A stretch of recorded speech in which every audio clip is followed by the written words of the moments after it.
Damai Tuhan kita Yesus Kristus selalu menyertai kita semuanya. Selamat pagi, salam berjumpa dan salam sehat. Saya sangat diberkati dengan pujian tadi dengan Mas Ari mengantarkan lagu Dari Terbit Matahari. Itu mengingatkan lagi saat saya masih semangat-semangatnya itu. Ya, tahun 80-an. Dan masih dinyanyikan sampai hari ini. Dan kemudian dari doa-doa syukur ibu-ibu tadi semua ya, bahwa hati yang tercurah kepada Tuhan untuk melindungi keluarga dari segala mara bahaya yang didahului dengan doa rosario pembebasan, itu merupakan bagian dari iman kepercayaan yang sungguh-sungguh luar biasa. Karena pada dasarnya Tuhan yang kita imani adalah Tuhan yang selalu memberkati, membebaskan, dan menyembuhkan, serta menyelamatkan kita. Dan di dalam mahrifat ataupun sabda-sabda yang Tuhan sampaikan tadi juga, bahwa Tuhan menyatakan bahwa dirinya adalah Allah yang berkuasa, jangan ragu. Kekuasaannya itu mampu memberkati. Dan karena berkat itu begitu besar, mengatasi pencobaan, ya, mengatasi segala sesuatu yang sungguh-sungguh merintangi kehidupan kita. Ibu dan Bapak, pada pagi hari ini saya diminta untuk membawakan pengajaran yang ke-7 tentang karunia penyembuhan. Saya membaginya menjadi 4 poin, 4 tahap. Yang pertama, berbicara tentang karunia penyembuhan, yaitu kita mau melakukan doa pemulihan kesehatan. Dan doa ini bukan hanya sekarang, sepanjang sejarah gereja. Sudah berlangsung 2020 tahun. Ada orang-orang di muka bumi ini yang percaya akan pemulihan kesehatan melalui doa. Bahkan ibu bapak, kekuatan ini sudah muncul sebelum berkembangnya ilmu medis. Sebelum berkembangnya ilmu kedokteran. Berarti dengan akal budi manusia, dengan karunia yang Tuhan berikan kepada manusia, manusia sudah menemukan ini, doa pemulihan kesehatan. Dan itu sudah cukup lama kalau kita telusuri lagi dalam dunia peradaban Mesir, ya, atau mungkin juga dari Tiongkok, yang sudah ribuan tahun yang lalu pun manusia diberikan talenta untuk menemukan pemulihan kesehatan. Itu berarti memang kalau manusia itu sehat, manusia itu bahagia. Sehat itu hubungannya dengan bahagia. Kita selalu, ya, saya juga waktu kecil, ya, nenek saya, kakek saya itu kan seorang penganut kepercayaan Tionghoa. Kalau disuruh doa pun supaya diberkati kesehatan. Itu doa di luar kekristenan. Nah, berarti memang sehat itu artinya bebas dari sakit. Sejak tahun 2000, saya mulai terkena asam urat. Mungkin karena faktor umur. Ini berarti saya renungkan sudah 20 tahun loh ya. Itu asam urat tuh sebenarnya tidak sakit, tapi akibat dari makan enak. Nah, itu persoalannya. Tapi selama work from home seperti ini, makanya hanya tahu, tempe, lalu mentimun direbus, asam uratnya tidak muncul. Nah, itu. Nah, jadi memang kita mau bebas dari sakit. Itu orang bahagia. Ditambah lagi bebas dari segala yang jahat. Yang menyakitkan, yang melukai, dan seterusnya. Lalu, kalau tadi juga ada satu sabda yang mengatakan bahwa di tengah-tengah pencobaan ini, di tengah-tengah keraguan ini, tunjukkanlah kuasa Tuhan. Kita mampu sekarang dalam sesi pengajaran tentang karunia penyembuhan untuk semakin memahami dalam kandungan iman kita. Iman itu berarti sampai di mana kemesraan, kesatuan kita dengan Yesus yang sejak kita dibaptis sampai sekarang bertumbuh, berkembang, sampai akhirnya kita semakin dimurnikan dari hal-hal yang mungkin sifatnya tidak terlalu penting bagi kehidupan rohani. Maka intinya, Ibu dan Bapak, kalau kita sudah berbicara tentang iman, tujuan final dari hidup kita bukan hanya sekedar sehat, tapi hidup kekal.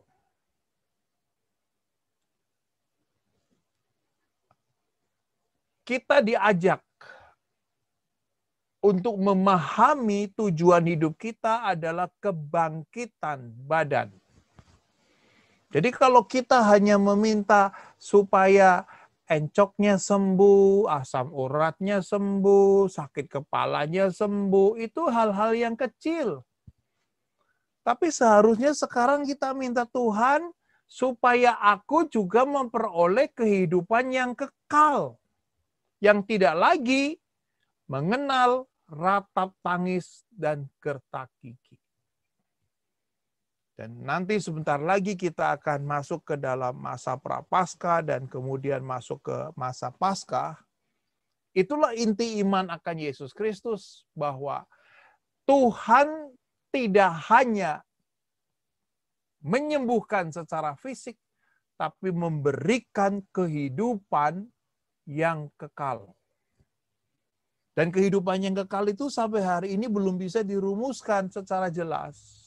Tapi kita mengimani bahwa janji Tuhan kepada setiap orang yang percaya kepada Yesus akan memperoleh kebangkitan. Jadi intinya kita sekarang entah lagi kondisinya kurang sehat ataupun lagi apapun kondisinya, kita harus menjadi saksi bahwa tujuan hidup kita bukan sembuh, bukan sehat duniawi, tapi adalah sukacita kebangkitan. Maka sekarang wajah kita itu harus wajah yang bergembira. Karena apa? Kita diberi janji, jaminan oleh Tuhan untuk memperoleh kebangkitan itu. Baru periksa dokter, bilang ini tensinya naik, mukanya udah kayak terong. Bagaimana?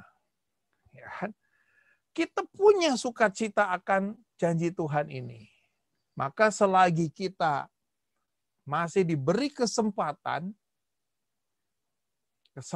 ini, kita juga bisa menjalankan perawatan, ya, baik secara alami, ya tadi bilang waktu yang mimpin doa rosario pembebasan terburu-buru karena baru pulang dari jalan pagi. Itu namanya cara alami untuk sehat, jalan pagi. Bersihin kebun, ya. Atau ada yang rutin, ya, general check up. Ya. Saya kalau general check up itu harus nginep supaya dapat rembes dari asuransi. Padahal nggak sakit, tapi harus nginep. Nah itu kan. Nah itu medikasi juga. Dicek darahnya, kolesterolnya, dan seterusnya. Tapi intinya, kita mau merawat kesehatan kita supaya apa? Supaya kita bisa mengasihi orang lain dengan sepenuhnya. Supaya kita bisa melayani orang lain dengan sepenuhnya. Itulah tujuan kita sehat. Maka harusnya di dalam keyakinan iman kita, jangan pernah kita merepotkan orang lain. Karena kita sehat. Nah inilah maksud sehat yang Tuhan berikan. Nanti kalau minggu depan Ibu Bapak akan mengikuti Ekaristi di hari Minggu biasa yang keempat, di situ akan ditampilkan kisah ibu mertua Petrus yang disembuhkan Yesus, dia langsung melayani tamu-tamunya. Jadi, karunia penyembuhan itu adalah karunia yang dipunyai secara potensi, ya, oleh semua orang Kristen. Kita semua yang diberikan baptisan, di dalam diri kita sudah punya kekuatan untuk dipakai oleh Tuhan dalam proses penyembuhan. Baik secara langsung, atau bertahap, atau secara alami, atau melalui obat-obatan medis. Meskipun juga Ibu dan Bapak, kalau nanti kita juga semakin terbuka dengan iman akan Yesus Kristus, kita semakin mengerti kemauan Tuhan dalam diri kita, maka tidak menutup kemungkinan kita juga diberikan karunia secara khusus, yaitu karunia penyembuhan. Tapi baik kita umat pada umumnya karena baptisan, semua dipakai oleh Tuhan untuk proses penyembuhan. Lalu ada juga di antara kita yang bisa jadi Tuhan anugerahkan secara khusus karunia itu. Tapi baik orang yang menerima karunia maupun karena kita sudah menerima baptisan, intinya ini yang membedakan bahwa Yesuslah yang melakukan penyembuhan, bukan kehebatan kita. Yesus yang menyembuhkan, bukan kekuatan kita. Karena apa?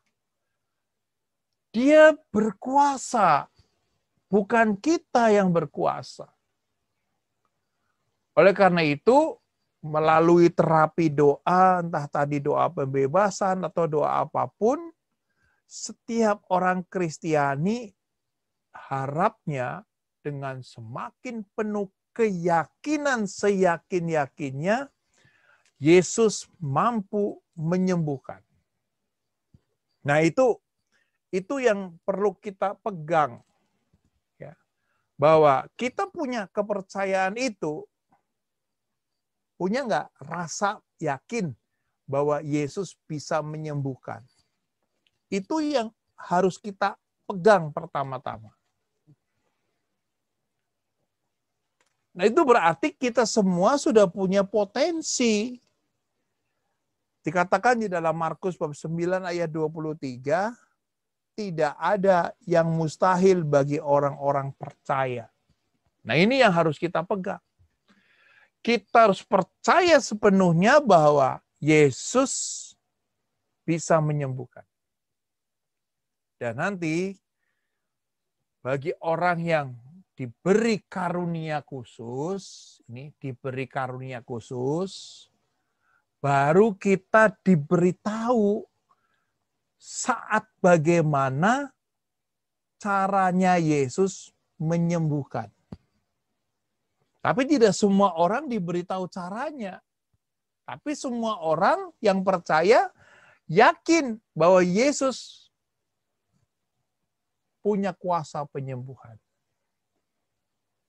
Seperti contohnya begini. Semua wanita pasti bisa nyeplok telur. Ya kan? Semua ibu-ibu yang kumpul di sini tuh pasti bisa bikin telur mata sapi. Pasti. Tapi persoalannya ada yang rasanya enak. Nah, kemudian yang rasanya enak itu dia punya cara sampai telurnya bulat kayak bulan purnama. Tapi ada juga yang nyeplok telur, telurnya hancur lebur. Ya kan? Tapi intinya kita bisa. Semua bisa. Tapi kemudian masalah rasa itu masing-masing kita punya talenta.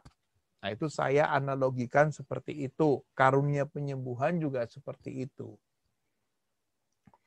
Oleh karena itu, saya tunjukkan di dalam kitab suci. Ya, ini. Saya menyebut ada 3 data dalam perjanjian lama. Penyembuhan itu bisa menjangkau pejabat tinggi. Jadi kita tidak perlu minder. Kalau toh tiba-tiba kita diminta untuk mendoakan seorang penting di dalam masyarakat. Seperti Nabi Yesaya yang diberikan kemampuan untuk menyembuhkan seorang raja yang sangat diberkati oleh Tuhan. Apakah kita juga pernah punya pengalaman ya, sudah mendoakan tokoh-tokoh masyarakat tertentu. Nah, yang kedua, kita juga diberikan kesempatan seperti Musa menyembuhkan saudarinya. Kita bisa juga mendoakan saudara-saudara kita yang sedang sakit, saudara kandung atau saudara sepupu dan seterusnya. Tapi juga dalam perjanjian lama kita juga menemukan kisah Nabi Elisa yang menyembuhkan orang yang beragama lain. Naaman. Nah, bisa juga kita diminta untuk mendoakan mungkin saudara atau kenalan kita yang agamanya berbeda. Nah, seperti Nabi Elisa menyembuhkan Naaman. Ini contoh dalam perjanjian lama menurut saya bisa mewakili ya.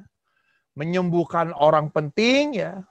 Seperti contohnya di bagian pertama bisa juga saya menantu disuruh mendoakan mertua. Nah, berani enggak? Mertuanya yang dalam keadaan koma. Wah, jangan-jangan begitu didoakan langsung berangkat. Nanti menantunya yang disalahkan. Kita harus berani punya kepercayaan seperti Nabi Yesaya. Menumpangkan tangan kepada tokoh tertentu. Atau di dalam perjanjian baru itu lebih detail ya. Rasul Paulus menyebut bahwa orang diberikan layar monitor oleh Tuhan. Diberikan karunia ilahi. Jadi, seperti misalnya begini. Tidak semua kita punya kepekaan kapan itu kalau ngerebus daging, dagingnya udah mateng. Ya kan? Tapi yang sudah punya talenta, dia tahu ini tanda-tandanya daging ini udah matang atau belum. Tapi bagi yang belum punya ketajaman ini, dia belum pasti ini daging yang seperti ini udah matang atau belum.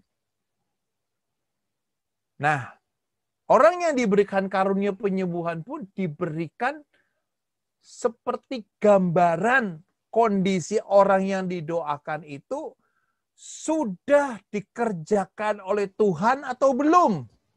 Kita diberitahu yang diberi karunia. Tapi kalau yang tidak diberi karunia, kita diberi keyakinan Tuhan pasti melakukan sesuatu. Bahkan karena begitu banyaknya orang yang berkumpul dalam komunitas orang-orang percaya, bayangan Petrus pun bisa menyembuhkan, sapu tangan Paulus pun bisa menyembuhkan. Jadi bau keringatnya Paulus saat Paulus sedang mengajar di kota Efesus, tapi orang-orang yang di gunung-gunung yang sakit nggak bisa ke kota itu, akhirnya saudaranya membawa sapu tangan Paulus dibawa ke tempat pedalaman dan mencium baunya Paulus, mereka juga sembuh. Oleh karena itulah di dalam Injil Matius bab 9 ayat 35, di situ dikatakan bahwa demikianlah Yesus berkeliling ke semua kota dan desa, ia mengajar dalam rumah-rumah ibadat dan memberitakan Injil Kerajaan Surga, serta melenyapkan segala penyakit dan kelemahan. Nah, berdasarkan Matius 9:35, penyembuhan, melenyapkan segala penyakit itu merupakan ekses atau dampak akibat dari pewartaan Injil. Jadi yang menyembuhkan itu adalah sabda Tuhan. Karena kita menerima penginjilan dengan penuh sukacita, pada saat kita menerimanya, akhirnya kita mendapatkan kesembuhan. Jadi kesembuhan bukan tujuan, tapi yang menyertai. Karena itulah di dalam pengajaran pada hari ini, sikap iman yang benar.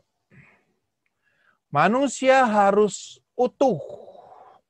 Tuhan menciptakan kita secara fisik, secara batin, secara rohani, itu tidak boleh diganggu oleh sakit penyakit, oleh kuasa-kuasa kegelapan, oleh emosi-emosi yang tidak seimbang. Karena kalau manusia itu utuh, itu sungguh-sungguh menjadi sempurna untuk apa? Untuk bisa bersaksi. Tetapi kerinduan manusia untuk selalu utuh tidak selalu terjadi. Karena apa? Bisa jadi kita belum mengerti sikap iman yang benar itu seperti apa. Maka kalau kita rindu untuk bersaksi tentang Tuhan, untuk memuliakan Tuhan dalam hidup ini, kita diberi kemampuan menjadi manusia yang semakin utuh. Karena itulah Tuhan berjanji. Tuhan berjanji di dalam Markus bab 11 ayat 22. Dikatakan seperti ini. Percayalah kepada Allah. Aku berkata kepadamu, sesungguhnya barang siapa berkata kepada gunung ini, beranjak dan tercampaklah ke dalam laut, asal tidak bimbang hatinya, tetapi percaya bahwa apa yang dikatakannya itu akan terjadi, maka hal itu akan terjadi baginya. Karena itu, Yesus berkata kepada kita, apa saja yang kamu minta dan doakan, percayalah bahwa kamu telah menerimanya, maka hal itu akan diberikan kepadamu. Bahwa kamu telah menerimanya. Jadi dalam pengalaman saya pun ya, Kalau kakinya sudah mulai sakit tuh asam urat, itu dalam doa membayangkan kaki saya itu sehat. Kaki saya bisa berjalan lagi. Tuhan, aku ingin ini, supaya apa? Aku bisa melangkah lagi, supaya aku bisa lagi melakukan sesuatu untuk pekerjaanmu. Tapi kalau seperti ini, aku terbatas. Percaya. Seperti juga nanti kalau ibu bapak juga bisa baca dalam Injil Yohanes, ya, waktu Yesus dibawa oleh Marta dan Maria ke makam Lazarus, Yesus bersyukur sebelum Lazarus dibangkitkan. Aku bersyukur kepadamu Tuhan karena engkau selalu mendengar doaku. Jadi kita yakin bahwa Tuhan bisa melakukan penyembuhan ini. Nah, cara berdoa dalam iman. Cara untuk berdoa dalam iman. Pertama, kita harus yakin Tuhan menghendaki setiap orang punya keutuhan hidup. Kita harus yakin itu. Tuhan tidak pernah menginginkan kita terluka, kita menderita karena sakit. Kita harus yakin. Tapi bagaimana caranya Tuhan memulihkan kita? Orang yang diberi karunia penyembuhan, dia diberitahu caranya, kapan, saat, bagaimana, lalu situasinya seperti apa Tuhan sedang menyembuhkan. Tapi kalau kita yang sudah punya iman, punya potensi, kita yakin Tuhan menghendaki setiap orang yang percaya tidak menderita. Lalu kemudian yang kedua, doakan orang sakit. Doakan. Dan bila perlu, kalau sudah ada dorongan dari dalam, seperti tadi ada 4 teman-teman kita yang memberikan pernyataan-pernyataan sabda Tuhan, berarti dia mulai melakukan satu tindakan iman. Berani mengatakan, akulah Allah yang memberikan kelegaan.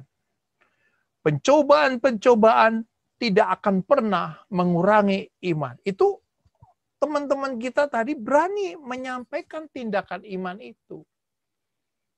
Mendoakan orang sakit. Yes, semua orang beriman mendoakan. Misalnya contohnya kita diajak untuk mengunjungi orang sakit, ya sebagai orang beriman, yuk kita berdoa. Ya doa aja.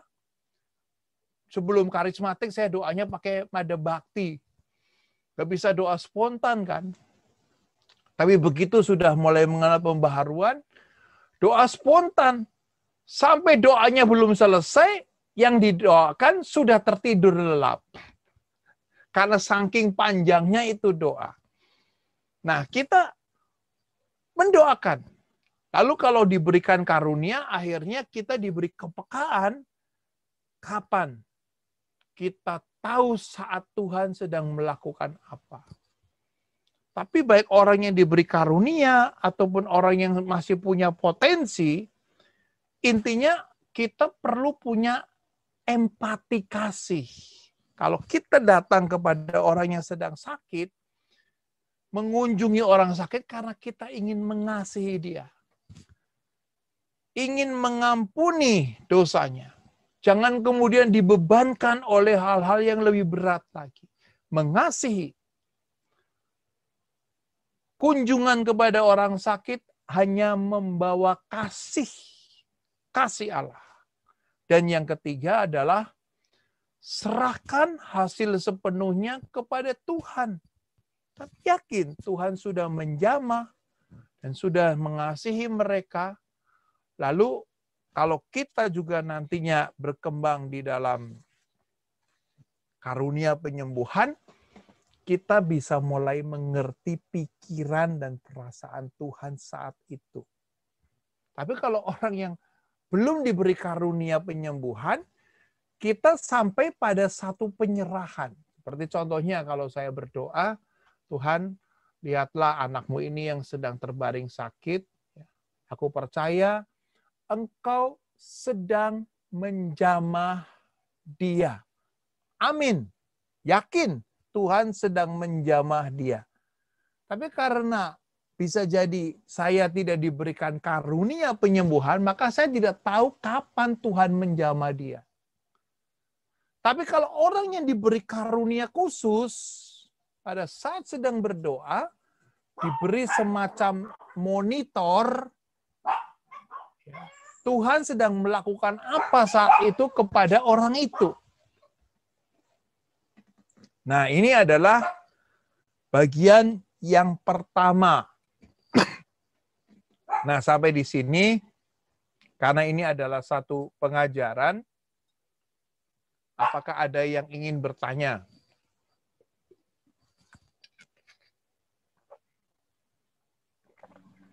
Kalau ada yang ingin bertanya, mau silakan. tanya Pak Agus. Ya, silakan. Kalau seandainya misalnya kami belum diberikan karunia untuk discernment atau membedakan roh, sedangkan waktu itu secara massal dan tidak ada kemungkinan untuk bertanya-tanya kepada si yang didoakan, mau didoakan sakit apa, itu bagaimana caranya ya Pak? Pertama, kita masuk ke dalam permintaan si sakit bahwa dia mau didoakan. Itu sudah discernment. Ada juga orang yang sakit nggak mau didoakan. Tapi pada saat kemudian yang si sakit tidak mau didoakan, caranya kita mendoakan bagaimana? Diam, hening, nggak perlu bersuara. Itu adalah discernment ringan. Seperti misalnya contohnya, kita diajak ke rumah sakit, lalu yang sakit tidurnya di bangsal yang isinya 4 orang atau 6 orang. Apakah kita memaksakan diri dengan puji-pujian? Ya tentunya tidak. Karena kita mengingat sebelah-sebelahnya itu juga mungkin agamanya berbeda dan seterusnya. Maka discernment ringannya apa? Kita doanya pelan-pelan. Bukan kemudian seperti orang satu PD nyanyi bersama di ruangan itu. Nah, pada saat kemudian kita belum diberikan kepekaan karunia ini, tapi kita diberi potensi, yaitu keyakinan. Doakan dengan penuh keyakinan. Tuhan, aku yakin dan percaya Engkau pasti menjamah saudara kita ini, anakmu ini yang sedang sakit. Nah, kalau kita tidak diberitahu sakitnya apa, ya yang sedang sakit. Tapi kalau kemudian kita diberikan karunia penyembuhan, saat kita sedang berdoa, kita diberi semacam penglihatan atau vision bahwa Tuhan sedang melakukan apa terhadap orang itu. Dan ada manifestasinya. Dan itu bukti karunia itu otentik. Bukan hayalan, bukan imajinasi. Bahwa kita benar tahu, saya pernah punya pengalaman ini ya, sekali ya, waktu tahun 2000. Waktu itu saya mendampingi ayah saya yang sedang terkena stroke. Nah, dengan penuh kasih, saya punya yang namanya empati kasih yang begitu besar, karena itu ayah. Doa terus harus diinfus ya.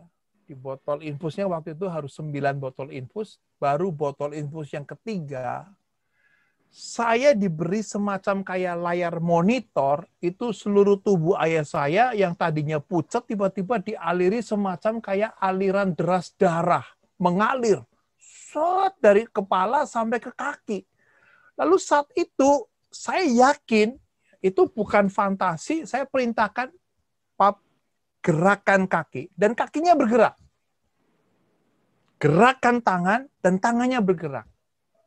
Itu sekali saya punya pengalaman itu, tapi pengalaman itu dibangun 3 hari ya. Saya berdoa mendampingi ayah saya dengan ini, peranan kasih dan empati yang begitu besar. Jadi saya bisa membayangkan Yesus punya empati kepada siapa saja. Kita tidak mampu. Karena kita punya keterbatasan. Seperti itu, Bu. Jadi memang lakukan saja discernment ringan, ya, tentunya dengan pertimbangan situasi dan kondisi, tapi intinya kita punya keyakinan, lalu setelah keyakinan kita serahkan sepenuhnya kepada Tuhan, dan kita yakin Tuhan sudah menjamah. Hasilnya seperti apa? Karena kita tidak diberi karunia, kita tidak diberikan kesempatan untuk apa yang sedang Tuhan lakukan saat itu. Tapi kita yakin Tuhan pasti melakukan sesuatu. Tadi kan bisa secara langsung, ya, bisa secara bertahap, atau secara alami, bahkan juga bisa melalui obat-obatan. Nah itu. Baik, ada lagi yang ingin bertanya?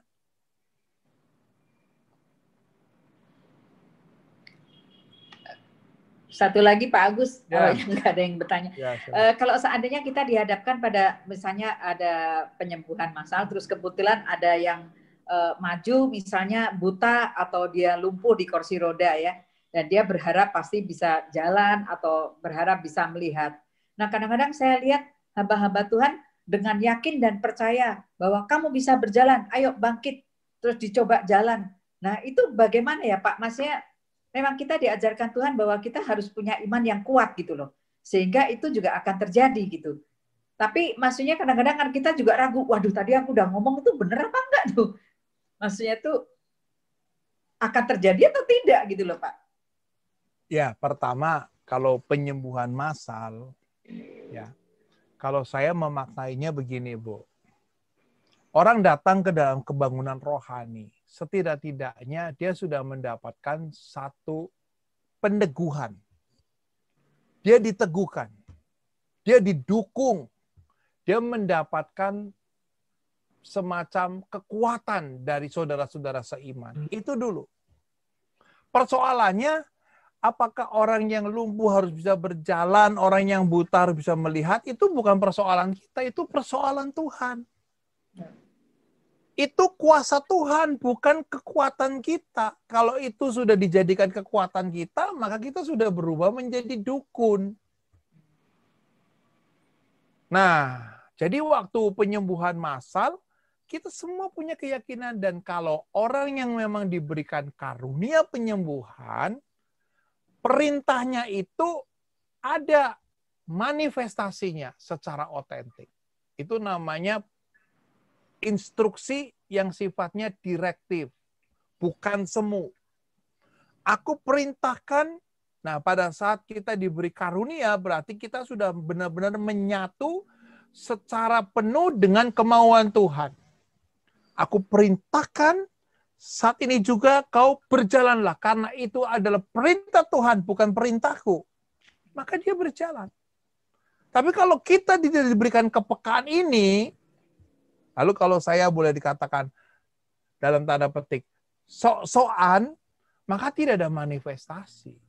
Yang ada adalah ketegangan, keraguan, ya, karena ciri-ciri karunia itu mendatangkan damai, sukacita, ya, kelegaan, kelemah lembutan, bukan ketakutan, bukan kecemasan. Nah, seperti saya pernah punya pengalaman itu, ya. Waktu itu papi saya bilang, "Pap, yuk ikut kebangunan rohani." Apa itu? Nonton konser. Oh, dia semangat. Ya kan, jam 2 siang udah mandi dia. Ya kan, 2 siang udah mandi, ya kan. Terus diajak ke kebangunan rohani, diajak puji-pujian. Wah, terus gimana, Pap? Senang acara ini, senang ya. Besok kalau ada lagi, papi mau.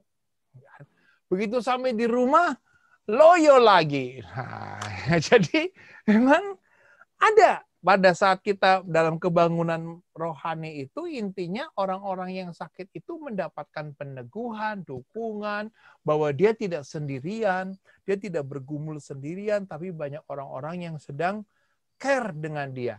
Proses inilah proses kasih.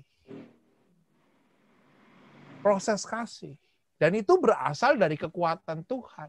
Tapi kalau kemudian kita memaksakan hasilnya, nah ini yang menjadi persoalan. Serahkan hasil sepenuhnya kepada Tuhan, bukan kepada obsesi kita.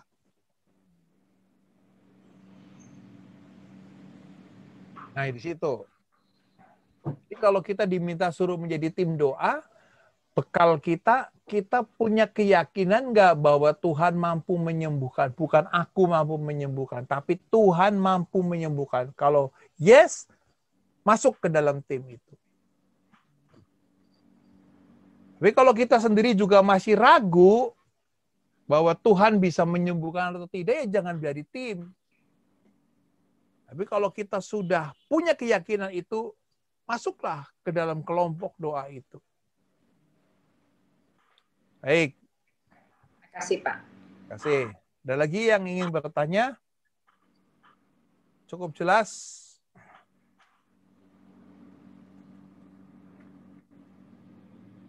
Cukup jelas ya?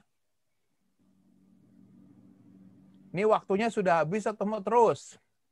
Masih panjang sih, Pak, kalau ada iya. yang mau tanya. Ya. Ayo teman-teman yang mau tanya, silakan. Jangan takut.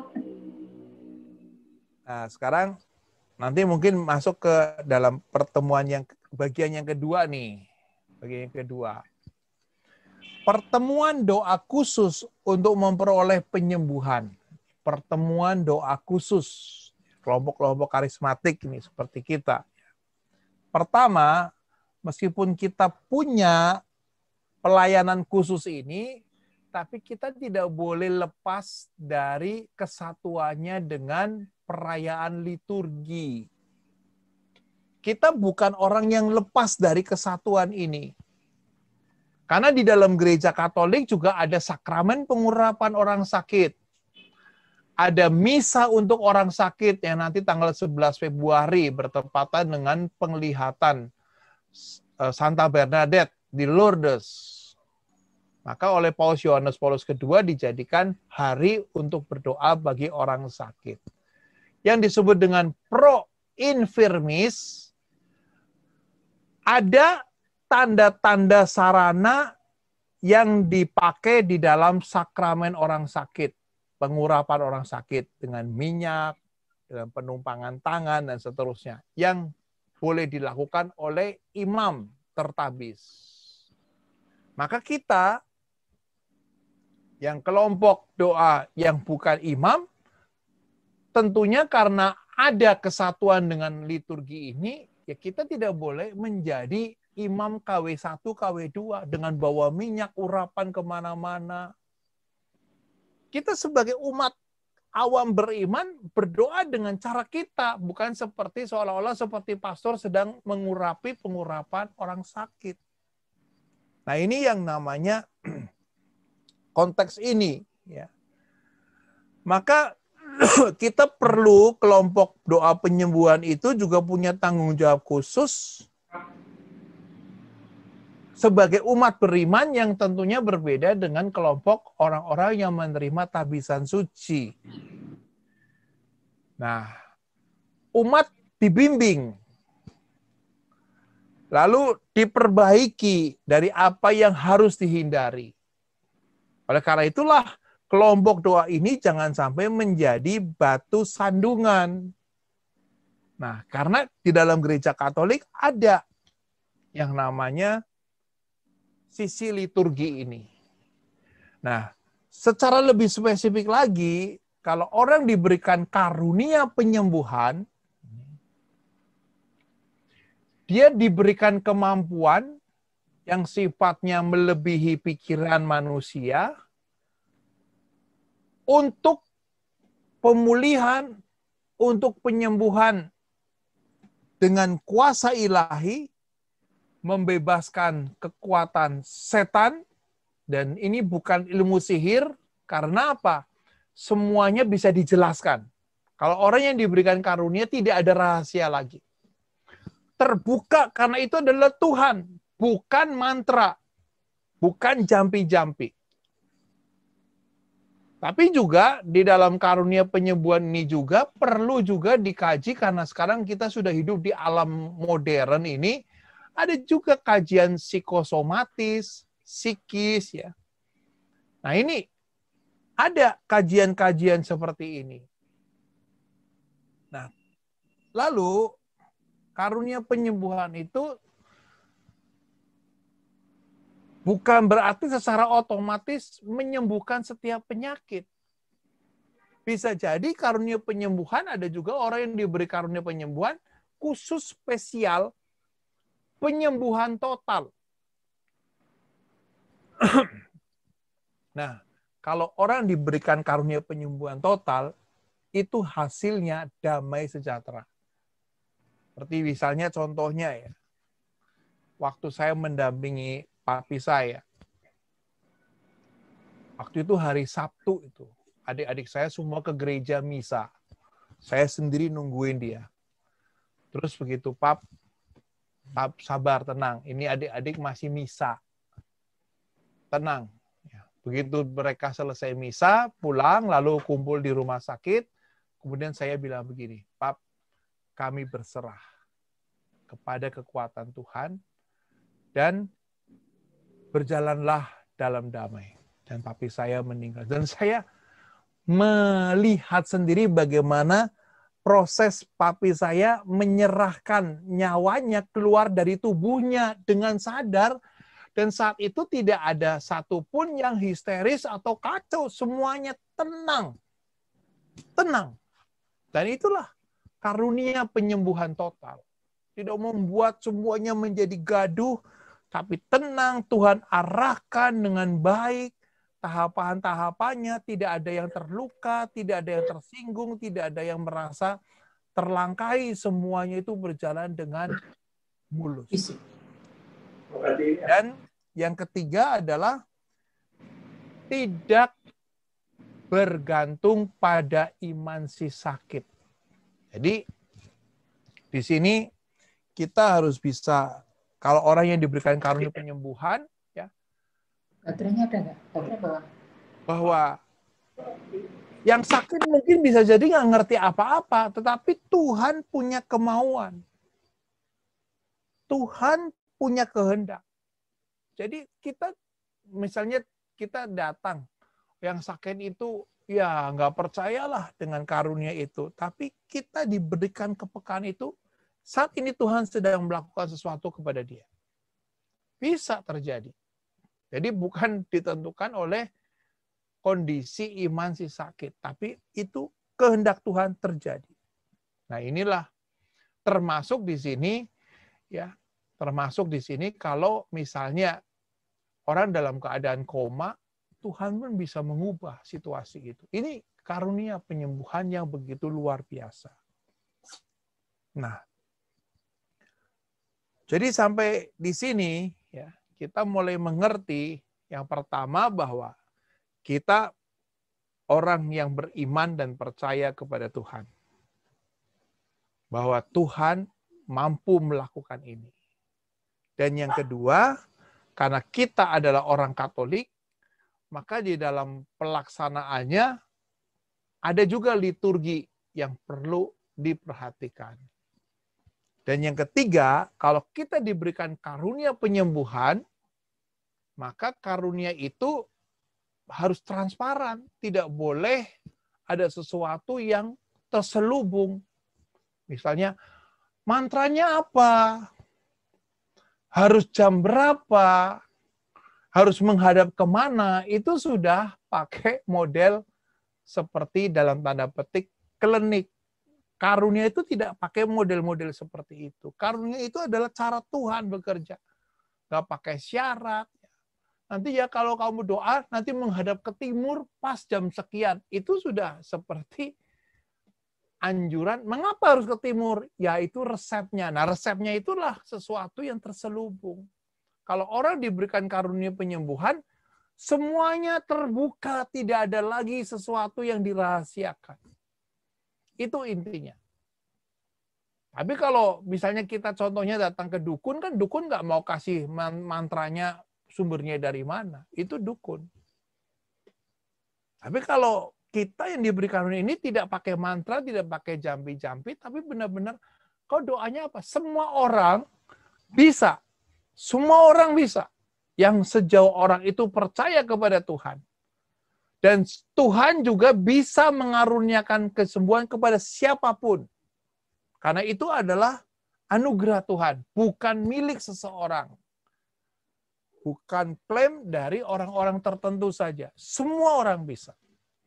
Maka kalau kita lagi mendoakan orang, ya di situ ada 6 orang, mari kita sama-sama berdoa dan kita percaya Tuhan yang melakukan penyembuhan, bukan aku.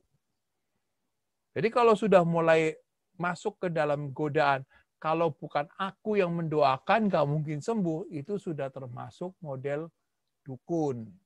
Tapi kalau karunia penyembuhan, semua orang bisa berdoa, dan kalau Tuhan memberikan karunia penyembuhan, itu hak Tuhan memberikannya kepada siapa, dan orang yang diberikan karunia penyembuhan pun semakin yakin bahwa Tuhan yang menyembuhkan, bukan aku yang menyembuhkan. Baik, sampai di sini. Ada yang ingin bertanya lagi?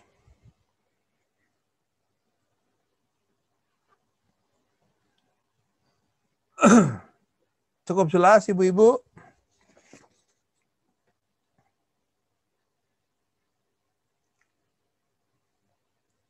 Nanti kalau itu kita lihat lagi ya, ada 4 jenis. Ada 4 jenis doa atas sakit penyakit yang perlu kita lihat secara lebih mendalam. Ya. Sakit karena dosa, itu namanya penyakit rohani. Jelas, kalau orang ini sakit karena dosa, maka yang menyembuhkan dia adalah sakramen pengakuan dosa. Dia harus menyesal dan bertobat dan menerima absolusi atau penitensi. Jadi misalnya contohnya, saya orang Katolik, tapi punya jimat, itu kan dosa. Nah, jimat bisa dilepaskan melalui karunia adikodrati.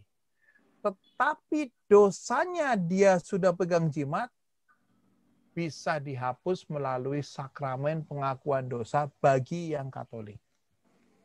Karena itulah, kita tidak bisa mengatakan, ya sudah kamu nggak perlu ke sakramen pengakuan dosa karena sudah lepas. Nggak bisa. Karena dia orang Katolik, tapi punya jimat, jelas itu dosa, maka yang bisa menyembuhkan dari sakit rohani ini adalah sakramen pengakuan dosa itu. Ada juga penyakit yang sifatnya emosional, psikologi. Ini yang namanya luka batin, tekanan, ya, sehingga kita menjadi orang yang penuh dengan akar kepahitan. Nah, kalau memang ini dendam yang terlalu lama, ya, memusuhi menantu bertahun-tahun sampai berdoa siapa mati dulu. Ini sakit, ya kan? Nah, sakit ini tidak langsung ditumpangin tangan lalu dalam nama Yesus lalu sembuh, enggak. Dia harus konseling. Harus diajak ngomong sampai benar-benar bebas dari rasa takut. Ada dalam damai, penuh sukacita. Setelah dia ada dalam situasi damai, misalnya contohnya, saya bertahun-tahun dimusuhin sama menantu. Sampai saya itu depresi, itu nggak langsung ditumpangin tangan lalu sembuh. Harus diajak konseling dulu sampai ibu benar-benar damai nggak sama menantu, mengampuni dia nggak? Iya, saya sudah mengampuni melalui proses konseling yang bukan hanya sekali dua kali kalau memang sakitnya sudah menaun. Nah, begitu dia sudah mulai punya rasa damai, barulah dilakukan tahap berikutnya. Doakan dia dengan doa mengenang masa lalunya, entah dari kecil bagaimana, mungkin ini banyak sekali ragamnya. Ada yang dulu waktu masih dalam kandungan mau digugurkan dan seterusnya, dan mulai dengan doa setelah situasi konseling dilakukan. Jadi kalau belum melalui ini langsung loncat ke sini ya tidak efektif. Mungkin saat itu dia menemukan satu pembebasan, tapi setelah itu dia kembali lagi karena apa? Masalah kejiwaan itu perlu diselesaikan dengan tahapan ini. Dan yang ketiga, penyakit fisik. Nih, kita tidak boleh meniadakan medis dalam pandangan iman Katolik. Penyakit fisik bisa disebutkan ada bakteri, ada infeksi, sekarang ada virus, ya. Itu medis. Maka untuk bisa melakukan langkah doa ini, kita harus mendiagnosa dulu, dengarkan keluhannya. Sakitnya apa? Dengarkan keluhannya, setelah kita mendiagnosa keluhannya, baru kemudian kita lakukan langkah yang namanya speaking prayer atau doa rendam. Rendam itu apa ya? Artinya kita menenggelamkan dia di dalam deritanya. Nah ini biasanya kalau saya lakukan speaking prayer ini, misalnya contohnya nih ya, ada teman yang kemudian juga sakit asam urat. Tapi saya juga pernah mengalami sakit itu, maka doanya kan jauh lebih tepat. Karena apa? Saya merasakan sakitnya itu seperti apa. Ada rasa empati. Lalu kemudian kita bisa dengan melihat diagnosanya, akhirnya kita bisa mengucap syukur dan terima kasih. Ini doa penyembuhan fisik tidak boleh lepas dari data-data medis ini. Dan kita perlu. Misalnya contohnya saya pernah juga 2 tahun yang lalu, ya, sahabat saya didiagnosa kanker yang sudah cukup berat, ya. Lalu dokter juga mungkin secara tidak langsung mengatakan sudah tidak ada harapan lagi. Tapi dalam empati, ya dia sudah tidak lama lagi. Kita doa, memohon. Dan akhirnya dia juga Tuhan panggil. Nah, tapi saya tidak merasakan apa-apa karena saya tidak pernah mengalami bagaimana sih sakit seperti itu. Tapi kalau pernah kita merasakan sakit yang sama, maka kita memiliki daya empati yang jauh lebih besar. Nah ini yang namanya diagnosa yang disebut doa rendam. Kita merasakan sakitnya seperti apa. Lalu yang keempat adalah penyakit yang disebabkan oleh roh jahat. Nah ini pengaruh dari dalam, posesi, kerasukan, obsesi, ketakutan, atau opresi, pelampiasan, atau kecanduan. Ini tahapnya dia masih tergoda atau sudah dikuasai, jalan masuknya bisa dosa yang berulang-ulang, bisa melakukan karena dia melakukan perdukunan secara langsung, spiritisme, dan penyembahan kepada setan, ya. Maka langkah mendoakannya harus dengan doa, puasa, persiapan, dan terus ada follow up-nya. Nah, ini adalah bagian yang ketiga. Dan yang terakhir, dalam sesi ini, alasan mengapa tidak disembuhkan. Kurang iman. Orang itu pesimis. Apa bisa kalau hanya dengan doa-doa saja orang sembuh? Atau menilai keliru tentang arti penderitaan dan penebusan. Udahlah, ini juga salib kok. Udah aku nggak ingin sembuh lah, aku begini-begini aja. Aku ingin mati cepat daripada begini-begini. Nah itu menilai keliru tentang penderitaan. Atau dosa sakit hati. Yang terus-menerus saja. Dia belum bisa mengampuni, mau didoakan berkali-kali juga tetap tidak akan pernah bisa sembuh. Karena memang pada dasarnya dia belum bisa mengampuni.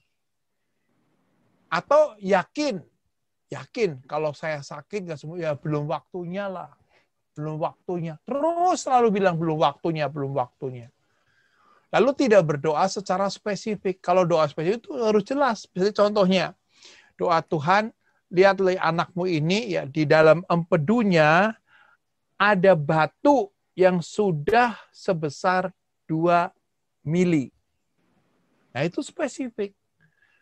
Lihatlah engkau dengan batu empedu ini supaya terangkat sakitnya. Nah, ini namanya berdoa secara lebih spesifik, bukan global saja. diagnosa yang salah. Tadi dia sakit batin, doakan fisik. Nah, ini yang perlu kita lihat. Tentunya langkah-langkah ini bisa didalami lagi kalau kita ada workshop. Ya. Menolak medikasi. Nggak perlu ke dokter, kita percaya saja. Itu juga menjadi penghalang dari penyembuhan. Bisa jadi Tuhan memakai para dokter melalui mereka menjadi jalan rahmat penyembuhan. Lalu tidak menggunakan sarana alamiah untuk menjaga kesehatan. Misalnya contohnya, ya, sudah tahu-tahu kolesterol, dia terus dalam nama Yesus makan babi. Terus makan yang modelnya jeroan-jeroan. Pokoknya dalam nama, nah ini yang namanya tidak menggunakan sarana alamiah untuk menjaga kesehatan. Kan sudah didoakan, ya kan? Jeroan tiap hari. Habis itu seperti contohnya ibu-ibu sudah umur boleh dikatakan 60, makan jeroan, soto jeroan, habis itu jusnya durian.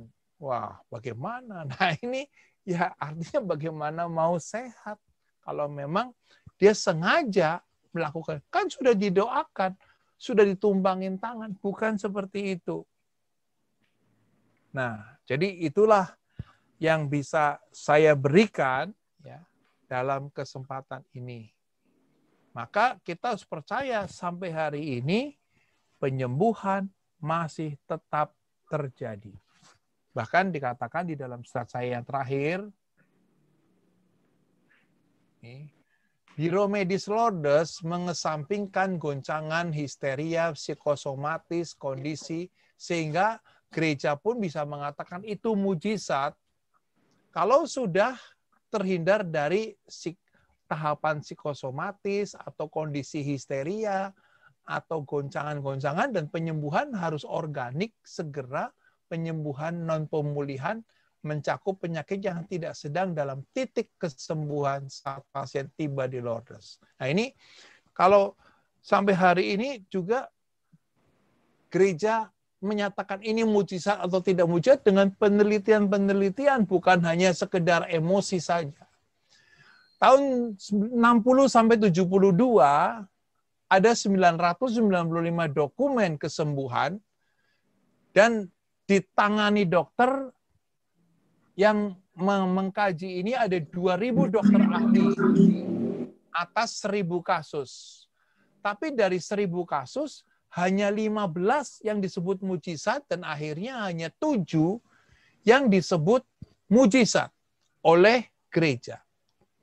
Nah ini proses dalam mujizat penyembuhan yang akhirnya diakui oleh gereja melalui tahapan-tahapan seperti ini. Jadi kita percaya bahwa sampai hari ini kuasa Tuhan masih tetap bekerja. Nah sampai di sini kalau ada yang ingin bertanya lagi. Ada tadi Monica ya, Monica mau tanya. Ya, Pak Agus, saya mau ya silakan Monik. Mau tanya mengenai karunia penyembuhan. Apakah seseorang yang sudah dapat karunia penyembuhan itu bisa langsung seterusnya?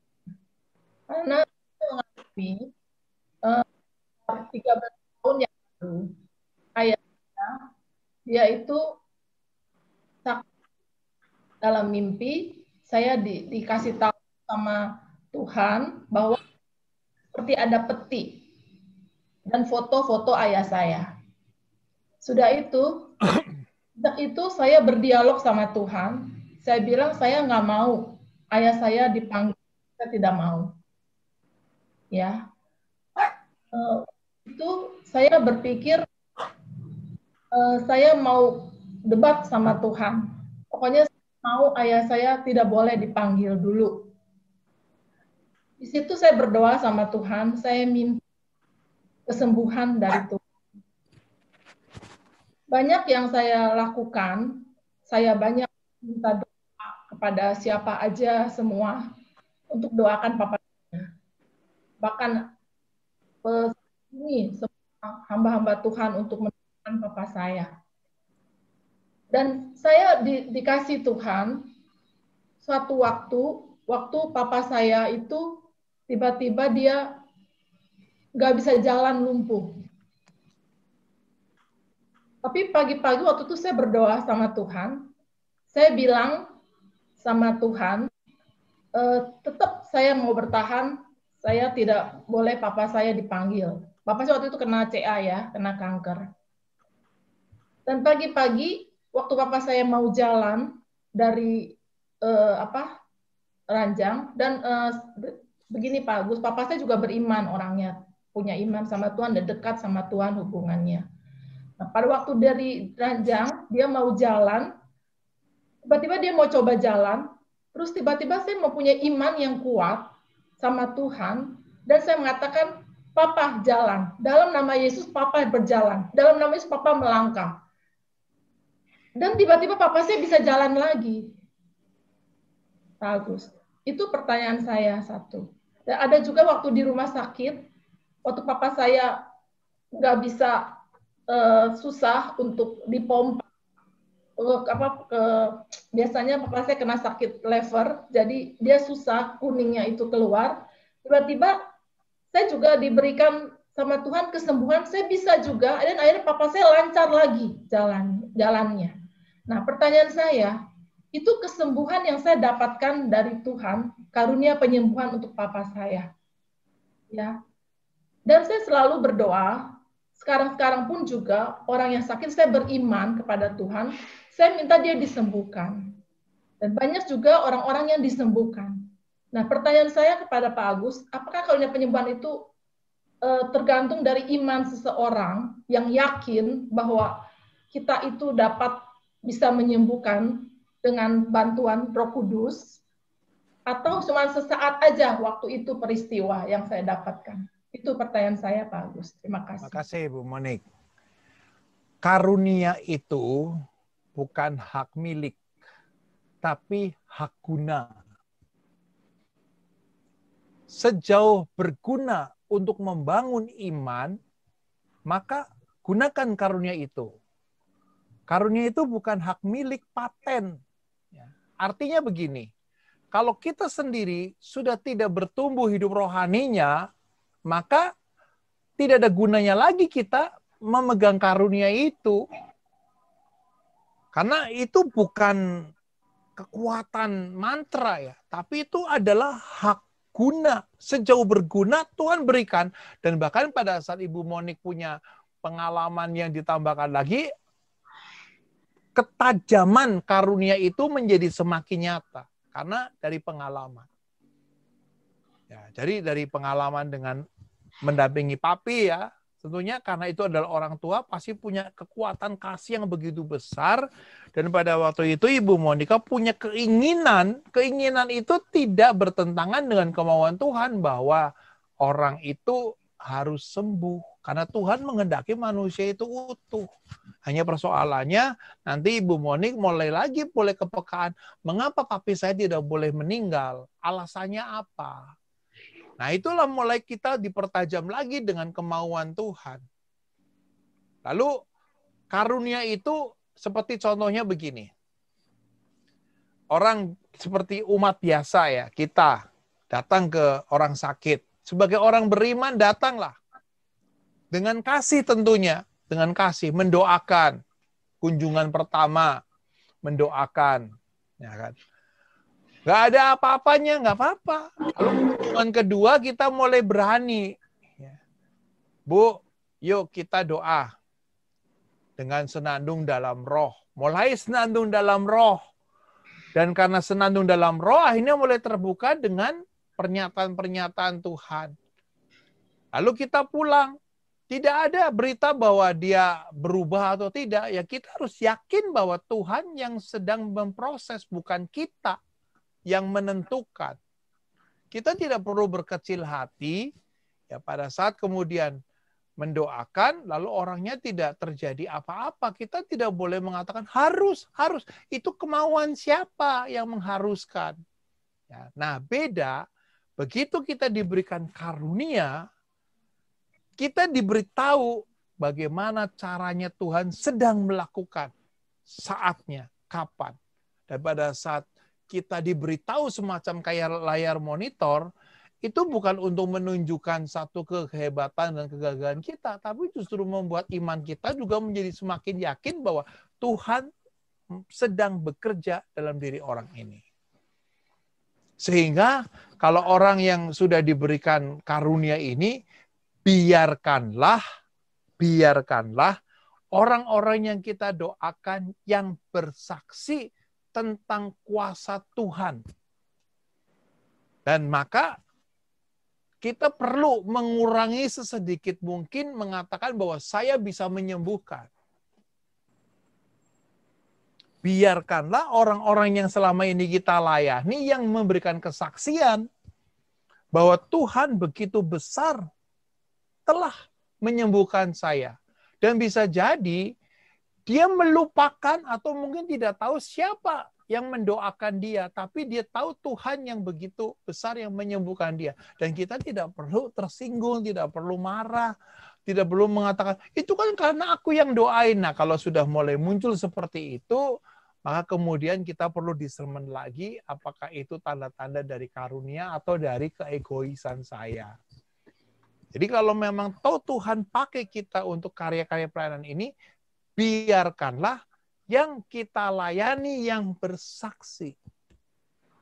Jadi jangan sampai kemudian kita membuat semacam label, saya penyembuh. Penyembuh itu Tuhan, bukan saya. Intinya itu. Penyembuh adalah Tuhan. Nah, orang yang diberikan karunia itu dengan sendirinya, dia akan semakin rendah hati, semakin belajar untuk menerima masukan, mungkin juga evaluasi, dan intinya dia tidak menjadi satu sandungan bagi yang lain. Dan orang yang diberikan karunia penyembuhan, dia pasti ada di dalam tim. Di dalam tim. Tapi kalau kemudian mulai lepas-lepas, tidak ada dalam koordinasi tim, berarti gerakan itu perlu didiscernmentkan lagi.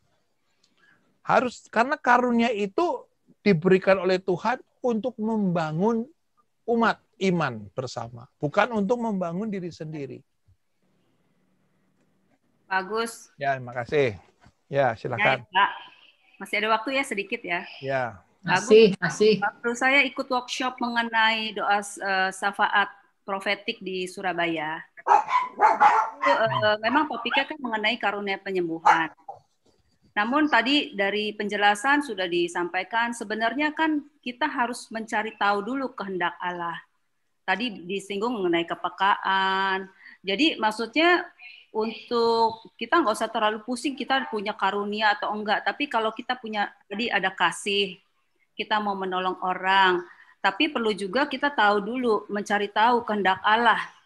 Jadi kan ceritanya pada waktu itu kalau nggak salah yang dari India tuh pengajar, dia diminta menyembuhkan oleh seorang jenderal. Nah, justru Tuhan menyampaikan kepada dia bahwa jenderal itu sembuh total alias meninggal gitu. Nah, makanya kenapa pada waktu itu dia bilang salah satunya butuhnya doa dalam roh gitu. Karena supaya biar kita juga tahu sebenarnya kehendak Allah terhadap orang yang kita doakan itu apa.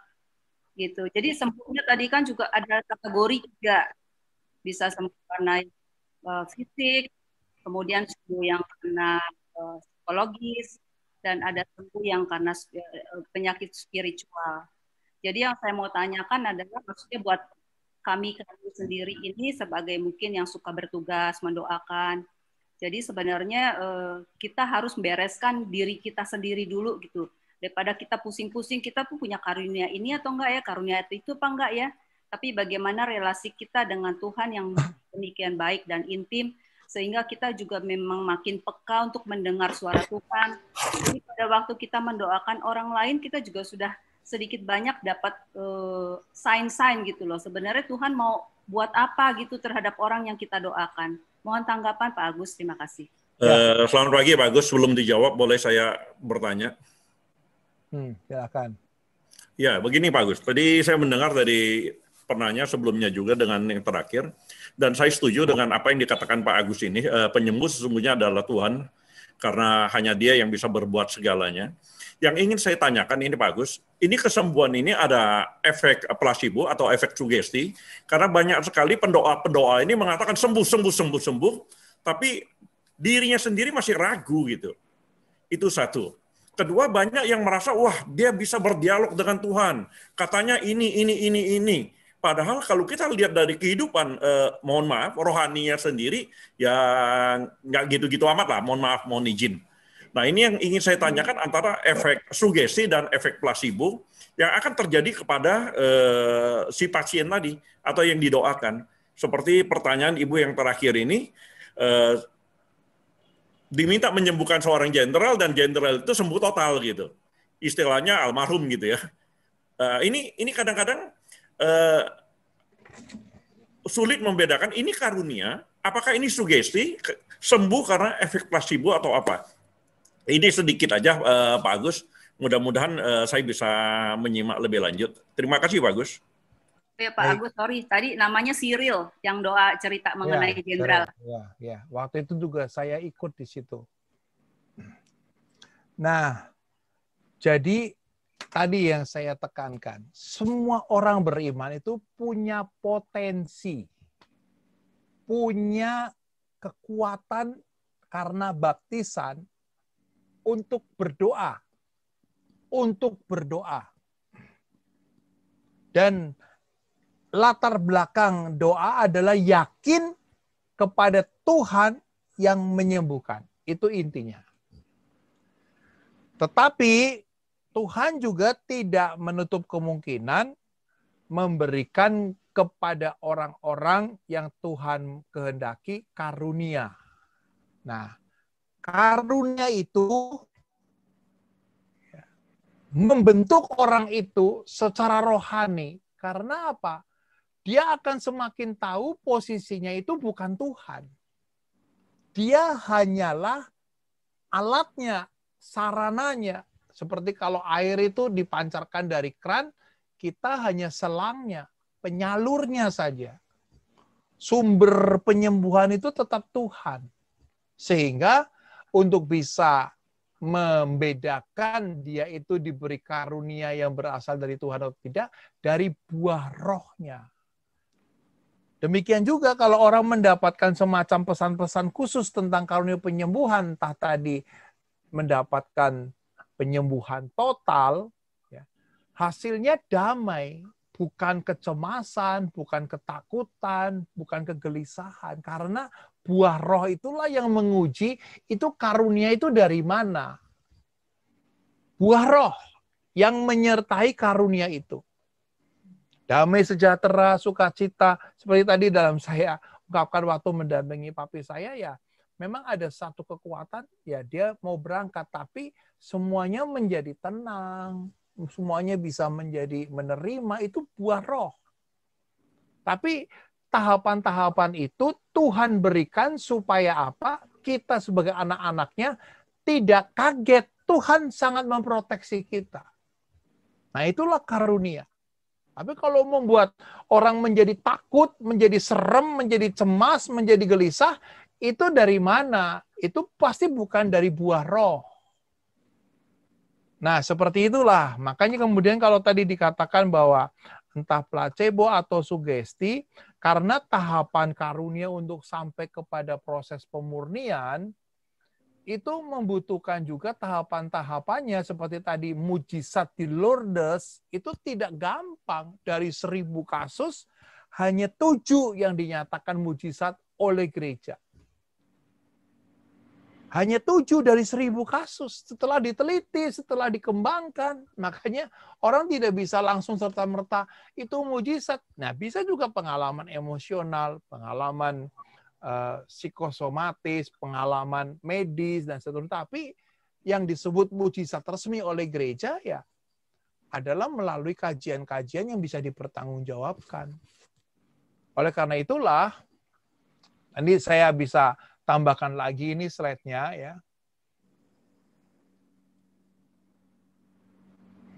Ini.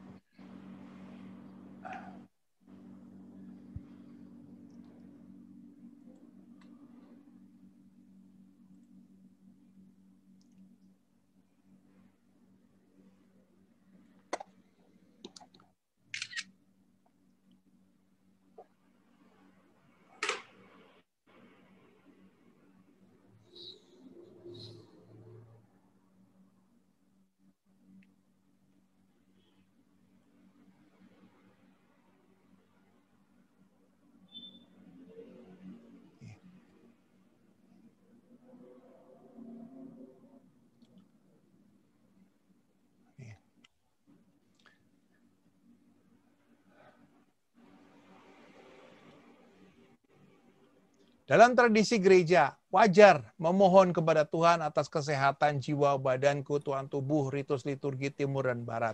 Tapi karisma penyembuhan itu pekerja mujizat, suci, melakukan penyembuhan yang menakjubkan. Misalnya dikaitkan dengan tempat doa berrelikwi, seperti kalau kita pernah ke Tours, ya, ke Katedral Santo Yakobus, Compostela, Lourdes, nah itu Santo Martinus, itu sangat pekat sekali. Karunia mujizat itu di tempat-tempat ini sangat pekat. Dan kita juga bisa melakukan kebaktian doa khusus non-liturgi dengan kategori orang tertentu dalam kemujaraban doa. Dan ini merupakan karisma penyembuhan. Kalau kita, ya saya waktu mengunjungi Lourdes luar biasa, tempat itu bukan tempat yang seperti pada umumnya, itu sesuatu yang berbeda sekali. Nah, kalau kita juga pernah mengunjungi makamnya Santo Martinus, ya, atau ke Compostela, di situ juga benar-benar ada satu tempat yang sungguh-sungguh menampakkan bahwa itu adalah satu tempat yang Tuhan kehendaki terjadinya mujizat.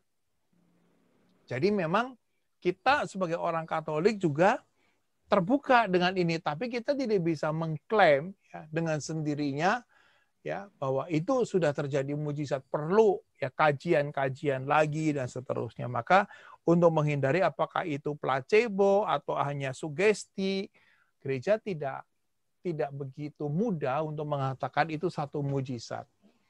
Demikian, Bapak Ibu.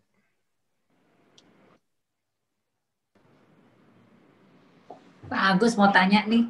Ya. Belakangan ini kan viral sekali, ya. Misalnya di WA ada, pastor ini yang bisa membuat orang berjalan, yang segala sakit penyakit disembuhkan di depan orang umum ramai gitu.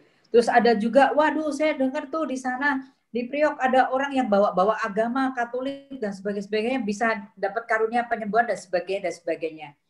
Sekarang bagaimana caranya supaya kita ini, kan kalau kita sakit ya apapun akan dijalanin ya Pak Agus, apapun akan dicari gitu loh. Namanya juga orang sakit. Gimana caranya supaya kita ini tidak gampang ikut-ikutan atau tidak gampang, maksudnya tuh tertipu gitu loh. Kalau kita kan nggak tahu ya apakah itu memang benar-benar karunia dari Tuhan atau tidak, kan kita bisa lihatnya dari buah rohnya. Tapi sebelum kita lihat dari buah rohnya kan kita tidak tahu, karena kita kan tujuannya cuma satu, saya mesti sembuh. Jadi segala cara saya akan jalanin. Nah itu bagaimana Pak kiat-kiatnya supaya kita tuh nggak segampang itu?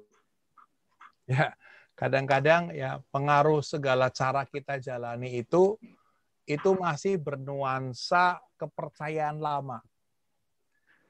Jadi waktu saya juga belum mengerti benar tentang pendalaman iman, ya, melalui pembaharuan karismatik, menurut saya semakin mendewasakan iman Katolik saya.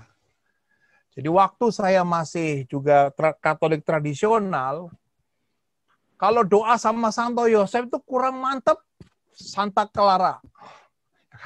Kurang mantap lagi, Santa Teresia. Jadi semua patung di gereja dikunjungi. Itu sebenarnya karakter yang terbentuk sudah cukup lama, ya, sebelum saya mengenal kekatolikan juga. Saya diajak oleh kakek saya untuk sembahyang dari kelenteng satu ke kelenteng yang lain. Itu ke kelenteng satu katanya kurang manjur. Ada kelenteng yang lebih hebat lagi di kota lain. Datang ke situ. Ada lagi, datang ke situ. Nah, itu berarti kan penyembuhan yang ditentukan oleh tempatnya. Tetapi pada saat kita mengerti tentang iman gereja, apakah orang yang disembuhkan harus pergi ke Lourdes? Tidak. Bukan tempatnya yang menyembuhkan, tetapi iman kita. Kalau kita sudah memiliki iman, maka tidak perlu, ya, salam tanda petik, semacam bias. Semua dikunjungi, semua diikuti sampai tidak ada waktu lagi. Ada kelompok ini ikut, kelompok itu ikut, kelompok ini ikut. Kita punya iman, bukan punya tempat atau orang, tapi iman. Di mana hartamu berada, disitulah hatimu berada, disitulah imanmu. Karena itulah kadang-kadang bukan hanya penyembuhan. Ada orang yang dalam tanda petik ya maniak rohani. ini hari Selasa pagi PD. Nanti jam malam PD lagi. 1 minggu terus PD. Sampai dia kurang PD. Jadi memang kita harus punya iman, dan iman itu bertumbuh di dalam tim, dalam komunitas. Kalau memang kita sudah bertumbuh melalui persekutuan doa Yakobus pagi, kita kembangkan di sini ya. Dan kalau memang di sini punya juga concern untuk pelayanan penyembuhan, orang-orang yang punya kepekaan-kepekaan itu, tugas Ibu Erlina sebagai koordinator, kumpulkan mereka, doa bersama, ya. Lalu kemudian mulailah mencari kemauan Tuhan. Bisa jadi kalau memang ini adalah rencana Tuhan, maka PD Yakobus pagi punya spesifikasi pelayanan penyembuhan. Dan orang-orangnya itu benar-benar punya satu kesatuan hati. Tapi kalau sudah mulai jalan sendiri-sendiri sampai mungkin juga koordinator nggak tahu dia pelayanan ke sana. Nah, itu ciri karunia itu adalah kerja tim, bukan kerja sendiri. Kerja tim. Nah, itu salah satu tolak ukurnya di situ. Jadi kita tidak perlu semacam euforia kan. Karena bisa jadi umat di situ atau orang-orang yang masih mencari ke sana kemari, dia masih terpengaruh oleh gaya spiritual yang lama. Kalau kelenteng ini nggak manjur, ada kelenteng yang lebih hebat lagi, ada wihara yang lebih hebat lagi, terus dia cari. Demikian juga, ya, kadang-kadang apakah kita juga tidak percaya dengan work from home seperti ini, Tuhan juga bisa bekerja. Harus di sana, harus di sana. Nah, seterusnya, ya kata harus itulah yang akhirnya kita terjebak dengan kelekatan pada tempat atau pada orang. Itu sudah menjadi pengkultusan.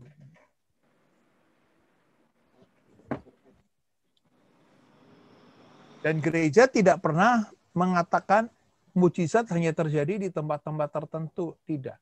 Ya, kalau kita punya waktu, kita punya kesempatan, kita bisa mengunjungi tempat-tempat itu untuk meneguhkan iman kita. Bukan berarti kita tergantung dari tempat itu.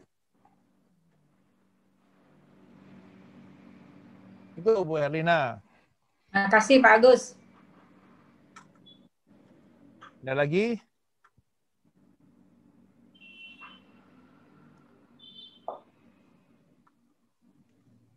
Sudah cukup jelas, jadi kesimpulannya yang mau saya katakan di dalam pengajaran pada pagi hari ini adalah setiap orang beriman punya potensi untuk melakukan doa penyembuhan. Jangan ragu ini. Yang kedua, Tuhan bebas mengaruniakan kepada siapa di antara kita dengan karunia itu.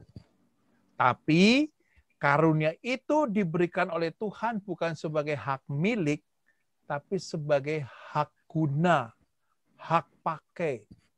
Untuk membangun komunitas, bukan untuk membangun diri sendiri. Membangun kebersamaan yang diuji dengan buah roh yang menyertainya. Dan yang ketiga adalah Gereja Katolik sampai hari ini ada pelayanan sakramen penyembuhan melalui pengurapan orang sakit, dan Gereja Katolik juga sampai hari ini tetap terbuka adanya mujizat penyembuhan yang bisa dipertanggungjawabkan secara dunia. Karena itulah kita bangga, kita bersyukur pada hari ini bahwa kita sebagai umat beriman punya potensi untuk itu. Kita lebih bersyukur lagi kalau kita diberikan karunia, kita menjadi semakin rendah hati. Dan yang ketiga, kita bersyukur karena Gereja Katolik terbuka terhadap kuasa Tuhan yang begitu luar biasa. Tuhan memberkati kita semuanya. Amin.